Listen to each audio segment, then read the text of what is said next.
यो गाईको ज्वरो चाहिँ कसरी नाप्ने भनेर पनि सिकाउँछु। मसँग चाहिँ एउटा डिजिटल थर्मोमिटर छ।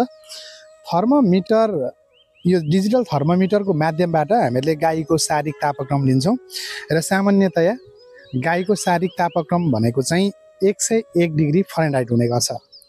कति हुन्छ अरे साथीहरू? 101 डिग्री फरेनहाइट हुन्छ। र यो डिजिटल थर्मोमिटरलाई चाहिँ हामी रेक्टममा यो टिक टिक आवाज नदिउन्जेल राख्छौँ। तपाईँहरूले भिडियोमा हेर्नुहोस् है त, अगाडि कनाइदिनु त।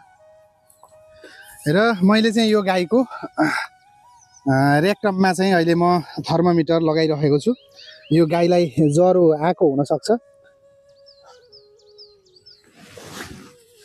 यसरी लगाएको छु। र साथीहरू यसले चाहिँ आवाज दिन्छ। आवाज दिइसके पछाडि चाहिँ यसलाई ज्वरो छ छैन भनेर हामी चेक जाँच गर्छौँ। थर्मोमिटरलाई रेक्टममा लाउँदा चाहिँ छड्के पारेर आवाज दिइसकेको छ साथीहरू। मैले चाहिँ यसको शारीरिक तापक्रम लिइसकेको छु। यहाँनिर म तपाईँहरूलाई देखाउँछु। 101 डिग्री फरेनहाइट देखिएको छ र यसलाई चाहिँ अहिले 101.1 डिग्री फरेनहाइट छ। यसको अर्थ गाईलाई चाहिँ ज्वरो छैन।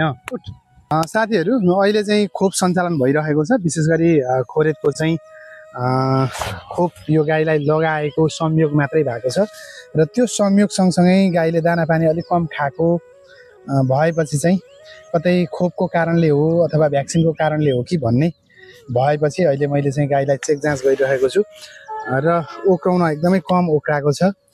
गाईले दुध प्रशस्त दिने गाई हो यो। कति लिटर दिन्छ दुध? दुधले 20 लिटर दिन्छ। 20 लिटर दुध दिने गाई।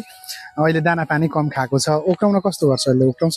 ओक्याएको छैन, अलिकति बिहान चाहिँ त्यो एकदम पानी जस्तो नि राल चुहायो क्या, पानी जस्तो राल चुहायो। यसलाई हिजो अस्तिका दिन खोले दाना पानी के दिएको थियो?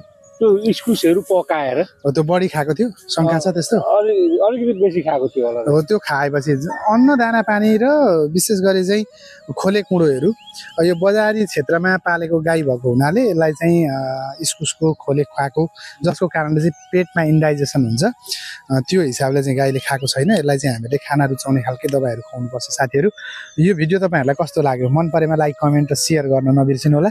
अहिलेसम्म पनि मलाई फलो गर्नुभएको छैन भने फलो गर्नु होला।